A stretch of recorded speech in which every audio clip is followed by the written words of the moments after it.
speech. Hate speech is the expression of violence and abuse.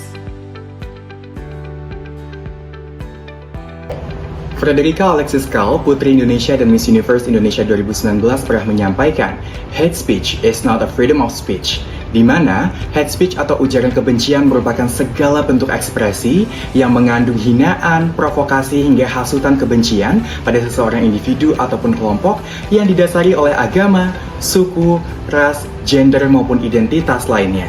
Indonesia sebagai negara dengan peringkat 4 teratas di dunia memiliki populasi lebih dari 280 juta jiwa yang tinggal di Indonesia.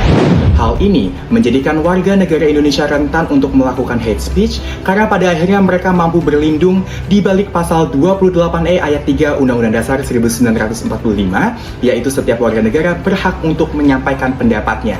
Nah, yang ditakutkan adalah masing-masing warga negara Indonesia merasakan bahwasanya dari adanya pasal ini, mereka secara bebas mampu berpendapat kepada siapapun tanpa memperhatikan aspek memanusiakan manusia. Oleh karena itu, isu ini akan menjadi relevan bagi negara Indonesia dengan kemajuan tingkat tinggi. Dalam praktiknya, fenomena hate speech atau ujaran kebencian sangat amat bertentangan dengan sila-sila Pancasila yang berlaku sebagai dasar negara Indonesia. Salah satu di antaranya, hate speech bertentangan dengan sila nomor 2, yaitu kemanusiaan yang adil dan beradab. Karena setiap manusia yang melakukan fenomena hate speech ini sendiri akan mengesampingkan rasa empati dan juga tidak melakukan aspek memanusiakan manusia, sehingga sila-sila nomor 2 akan hilang dengan begitu saja.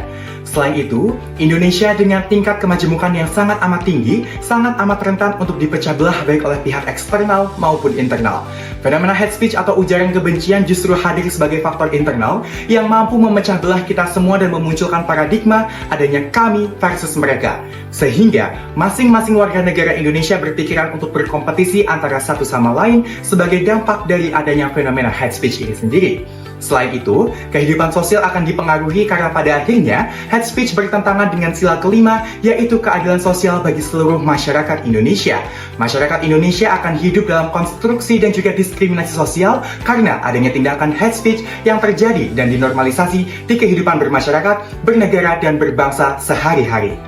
Oleh karena itu, Pancasila hadir bukan sebagai dasar negara saja, tetapi sebagai kompas yang menjadi pemandu untuk kita semua, warga negara Indonesia, supaya berperilaku dengan baik dan benar di kehidupan sehari-hari. Pancasila mampu menjadikan seluruh warga negara Indonesia sadar bahwasanya kebebasan berpendapat harus disertai dengan tanggung jawab. Selain itu, Pancasila juga mampu sebagai landasan hukum bagi peraturan ataupun undang-undang yang berlaku di Indonesia. Sebagai contoh adalah pasal 28E ayat 3 Undang-Undang Dasar 1945 dan juga Undang-Undang Informasi dan Transaksi Elektronik atau UU ITE yang diberlakukan dan diundangkan oleh pemerintah untuk mengatur bagaimana masyarakat Indonesia berpendapat melalui media sosial.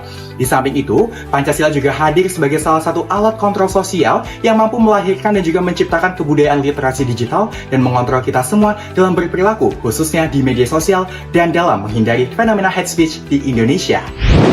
Ujaran kebencian bukan hanya masalah kata-kata, tapi masalah nilai dan karakter bangsa.